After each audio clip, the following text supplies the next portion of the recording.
Hello बच्चों, आज हम पढ़ेंगे weight and lift. Weight and lift में पहले हम डिफ़ाइन करते हैं कि रियल वेट क्या होती है। फिर हम डिफ़ाइन करते हैं कि एपरेंट वेट जो है ये क्या होती है। फिर हम ये पढ़ेंगे कि लिफ्ट जो है ये क्या होती है। और जब हम किसी बॉडी को लिफ्ट के अंदर रख देते हैं और लिफ्ट को मोशन देते हैं अपवर्ड या डाउनवर्ड, या हम लिफ्ट को रेस्ट में लेते हैं, तो हम देखेंगे कि एपरेंट वेट जो है ये ज़्यादा होगी रियल वेट से कि कम होगी। तो इसके कुछ डिफरेंट केसेस है, उसके बारे में हम आज पढ़ेंगे वेट एंड लिफ्ट टॉपिक में। तो रियल वेट जो है इसकी डिफिनीशन ये है कि the force due to which the body attract toward the earth is called real weight. वो फोर्स जिसकी मदद से कोई बॉडी अर्थ की तरफ अट्रैक्ट होती है, उस फोर्स को हम कहते हैं रियल वेट। वो फोर्स जिसकी वजह से कोई बॉडी अर्थ की तरफ अट्रैक्ट होती है, उस फोर्स को रियल वेट कहते हैं। Real weight is denoted by W. Real weight को हम डिनोट करते हैं डब्ल्यू से, और डब्ल्यू जो है ये मैथमेटिकली बराबर होता है एम जी के। इसी तरह apparent wait definition, the force which prevent a body from falling is called apparent wait. वो फोर्स जो किसी बॉडी को नीचे गिरने से बचाती है, उस फोर्स को हम कहते हैं एपरेंट वेट। वो फोर्स जो किसी बॉडी को नीचे की तरफ गिरने से रोकती है, तो उस फोर्स को हम कहते हैं apparent wait. Apparent wait is denoted bye T. Apparent weight जो है ये इसको हम रिप्रेजेंट करते हैं टी से, और टी जो है ये भी मैथमेटिकली बराबर होता है एम जी के। Lift, lift is a device which is use to raise heavy material. Lift एक ऐसा डिवाइस होता है जो कि हीवी मटीरियल को ऊपर ले जाने के लिए इस्तेमाल होती है। Let we have a spring and a mass is connected with a spring. परस क्या हमारे पास एक स्प्रिंग है और एक बॉडी जो है ये स्प्रिंग के साथ कनेक्ट है with a spring, and an observer in the lift. और इसी तरह एक ऑब्जर्वर है जो कि लिफ्ट में है, लिफ्ट के अंदर में है, विच मैयर, जो कि मैयर करता है इस बॉडी के एपरेंट वेट को। The weight of a body connected with a spring, weight of a body जो कि कनेक्ट है स्प्रिंग से। फ्राम द डायग्राम, इस डायग्राम से हम इसकी कुछ एक्सप्लेनेशन इस तरह करते हैं कि ये हमारे पास एक स्प्रिंग है, ये कोई बॉडी है और ये अटैच है इस स्प्रिंग से। इस बॉडी का जो वेट है ये डब्ल्यू है, और इस स्प्रिंग में अपवर्ड की तरफ जो फोर्स लगती है उसे टेंशन या एपरेंट वेट कहते हैं।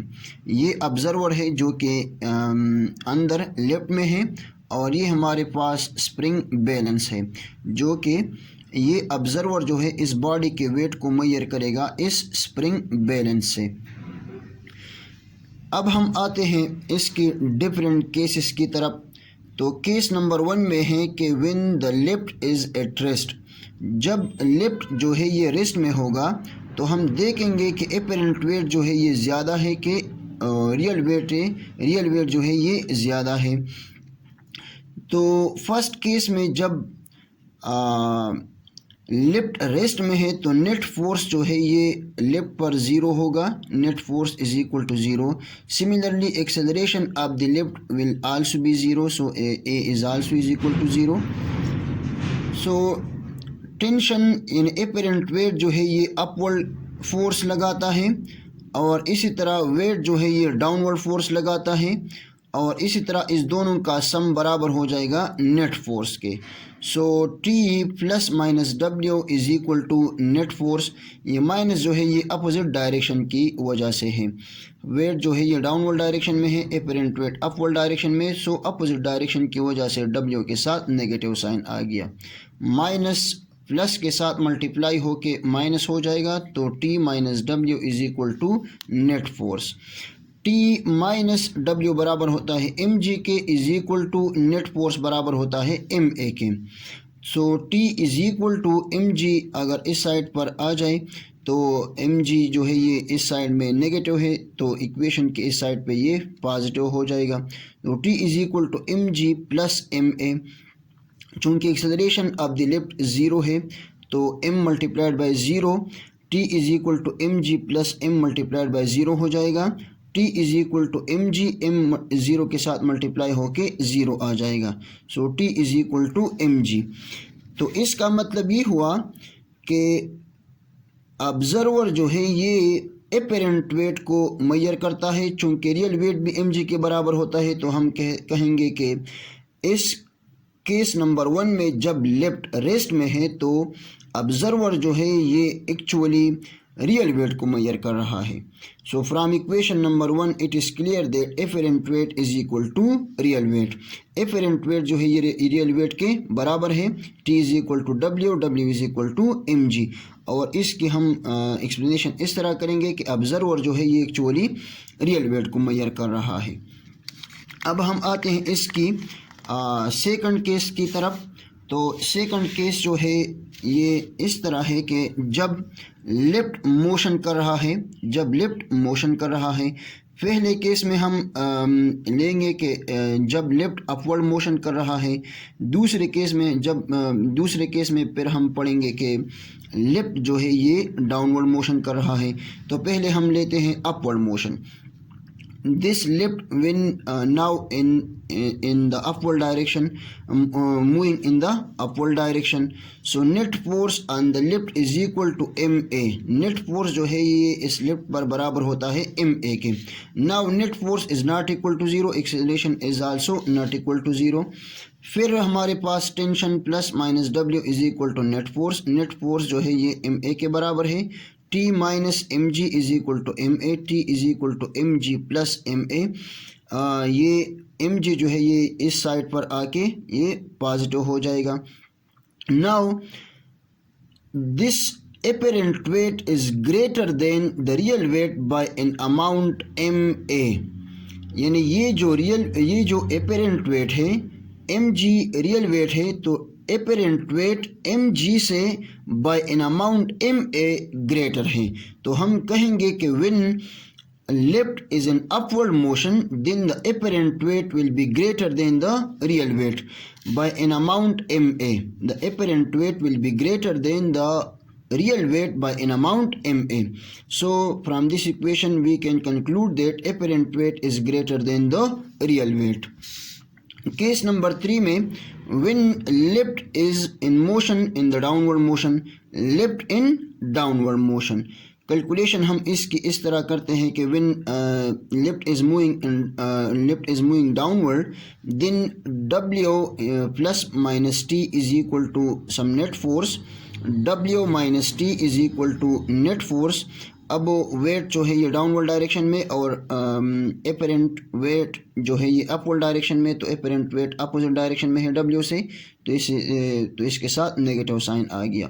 w minus T is equal to net force, w minus T is equal to M A. Net force M ए के बराबर होता है, तो M A minus T is equal to ये w इस साइड पर आके माइनस w हो जाएगा plus M A minus T is equal to, यहाँ पर अगर हम नेगेटिव को कॉमन ले लें तो w माइनस एम ए आ जाएगा। यानी ये नेगेटिव अपनी जगह और नेगेटिव इस पॉजिटिव के साथ मल्टीप्लाई होके माइनस हो जाएगा। तो माइनस और माइनस यहाँ पर कैंसिल हो जाएंगे और t बराबर हो जाएगा w माइनस एम ए के। t बराबर हो जाएगा w माइनस एम ए के। तो इस केस में हम हमारे पास ये नतीजा आ जाएगा कि apparent weight जो है now this is less than the real weight by an amount ma। apparent weight जो है ये रियल वेट से कम है by an amount ma। तो लिफ्ट जब मोशन कर रहा है डाउनवर्ड डायरेक्शन में तो apparent weight जो है ये कम होगा रियल वेट से by an amount ma। so t is equal to mg minus ma, so t is less than w। Observer measure that the real weight is greater than the apparent weight। और observer जो है ये जिस wait को measure कर रहा है वो weight real weight real weight is greater than the apparent weight, so real weight measure कर रहा है ऑब्जर्वर। नाउ हम अब आते हैं एक स्पेशल केस की तरफ। इसकी एक स्पेशल केस भी है। When the lift is falling down freely, जब लिफ्ट डाउनवर्ड मोशन कर रहा है और फ्री फॉल मोशन कर रहा है, तो फ्री फॉल मोशन के दौरान एक्सेलरेशन जो है ये बराबर होता है जी के। तो T is equal to M G minus M A, M G W की जगह minus M A net force की जगह। तो T is equal to M into M, यहाँ पर हमने कॉमन लिया, जी अपनी जगह माइनस ए अपनी जगह। चूँकि फ्री फॉल मोशन में ए बराबर होता है जी के, so T is equal to M into ji minus जी। जी के साथ कैंसिल होके ज़ीरो हो जाएगा। सो M multiplied by zero is equal to zero, so apparent wait is equal to zero. So the apparent weight in this case will be equal to 0, and this situation is known as weightlessness. So when the apparent weight becomes 0, then it is known as weightlessness.